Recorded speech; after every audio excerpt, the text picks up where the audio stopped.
And ఇక next మరొక ఈ సినిమా ఇంత పెద్ద హిట్ అవ్వటానికి మరొక స్ట్రాంగ్ రీజన్ సత్య సినిమాలు వరుసగా చూస్తుంటాను. సత్య ఇక్కడ లేడు పాప, అన్ఫార్చునేట్. రావాలని చాలా ఉత్సాహంగా ఉన్నాడని నాకు చెప్పాడు మనవాడు. అండ్ బిజీగా ఉన్నాడు. ఓకే, ఇలాంటి ఈవెంట్స్ రాకపోయినా సరే ఇది ఎలాగైనా చూస్తాడు తను. ఈ పాటికి లైవ్ చూసేస్తుంటాడేమో. సత్య, నువ్వు చూస్తుంటావు, నాకు తెలుసు, అర్థమైంది. ముందు నీకు షూటింగ్ ఉంది, అక్కడ షార్ట్స్ ఉన్నాయి, తర్వాత చూసుకోవచ్చు, షార్ట్లోకి వెళ్ళు. ఈ సినిమాలో చాలా బాగా చేసావు. ఎంత అంటే ఏంటి తను అని చెప్పేసి నీ కోసం ఈ సినిమా మరొకసారి కూడా చూడాలంత బాగా చేసావు.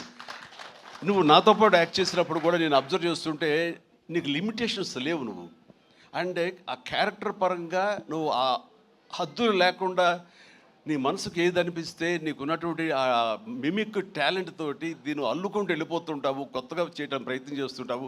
అది నీ బలం. కాబట్టి ఎలాంటి ఇన్హిబిషన్స్ లేకుండా నువ్వు చేసే విధానం ఉంది, అది ఒక వైవిధ్యంగా ఉంటుంది. ఇంతమంది చేత అలరించబడుతుంది, ఇంతమంది చేత ఆకర్షించబడుతుంది. వాళ్ళందరూ ఆశీస్సుతోటి ఇదిగో ఇలాంటి విజయాలు నీ యొక్క ఖాతాలో చేరుతూ ఉంటాయి.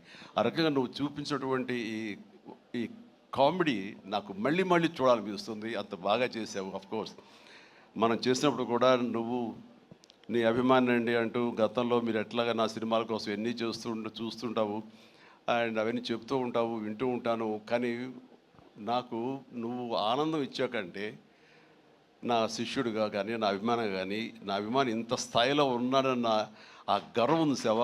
అది నేను కొన్నా సరే ఎలాగైనా నేను మాటలు వచ్చి చెప్పలేను, అంత ఆనందంగా ఉంది. Please keep rocking. మీరు ఇట్లా ముందుకు వెళ్తుండాలి, కానీ సినిమాలు మరెన్నో చేస్తుండాలి.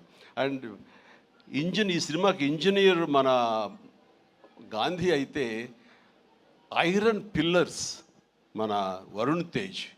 ఈ ఐరన్ పిల్లర్ నిలబడి ఒక కన్స్ట్రక్షన్ ఉండాలి అంటే కనుక ఆ కాంక్రీట్ ఈ రోజున సత్యాన్ని నా విశ్వాసం, నాకు అలా అనిపిస్తుంది.